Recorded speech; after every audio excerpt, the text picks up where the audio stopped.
Afternoon. My name is Robert Clayton. In light of the recent discussions surrounding the annual budgeting processes at ZAG Incorporated, I have prepared a short summary from an article in the Harvard Business Review entitled Who Needs Budgets?, written by Jeremy Hope and Robin Fraser. My goal is to provide insight to you, the executive team, to make an informed decision about how to proceed with your 2019 budget planning and make any changes you feel appropriate. As a first point of contact, I will identify several outlined shortfalls with modern-day budgeting practices.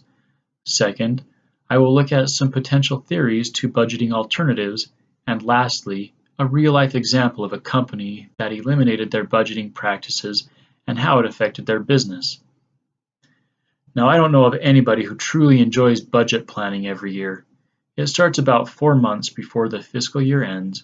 Planning meetings commence, prior year data is reviewed, and targets are set accordingly.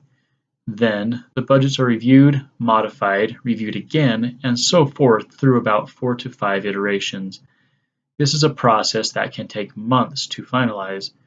The authors shared the results of a study done in 1998 of global companies showing that on average they invested more than 25,000 person days per $1 billion of revenue in the planning and performance measurement process. That's a lot of time. Budgets can also limit growth if not done properly. Most budgeting practices rely on past data to set future targets.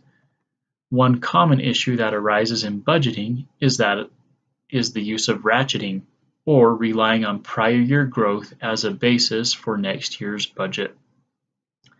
This can lead to unrealistic swings up or down in the next year's budget, which can lead to sales goals that are either too high or too low, potentially leading to poor performance. Okay, so what can we do instead if we're not budgeting? The theory behind this ideology is that common budgeting practices are replaced with alternative goals and measures. The authors state that if this is to be done, these alternative goals and measures, some financial, such as cost-to-income ratios, and some non-financial, such as time to market, move to the foreground, and business units and personnel, now responsible for producing results, are no longer expected to meet predetermined, internally selected financial targets.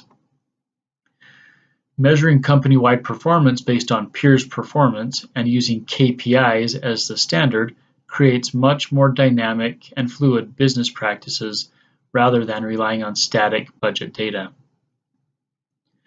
The authors continue, instead of adopting fixed annual targets, business units set longer-term goals based on benchmarks such as return on capital. KPIs used could include, but are not limited to, profits, cash flows, cost ratios, customer satisfaction, and quality. Here's one example of a company that stopped budgeting in the early 1970s. The authors state that after Handelsbanken ceased to budget, that they have outperformed their rivals in almost every measure. This was achieved through a drastic decentralization effort, giving branch managers authority over their cost-saving efforts, customer retention metrics, and staffing levels. The performance of the individual branches is then compared against that of the other branches. The idea was to give ownership to as many people as possible, holding them accountable for their efforts. They soon found that this created a sense of ownership and weeded out the poor performers. In conclusion, we have looked at how time-consuming and pervasive the budgeting process can be. We have also looked at the theory behind an alternative to budgeting practices and a real-life success story of how one company has thrived using alternatives to budgeting.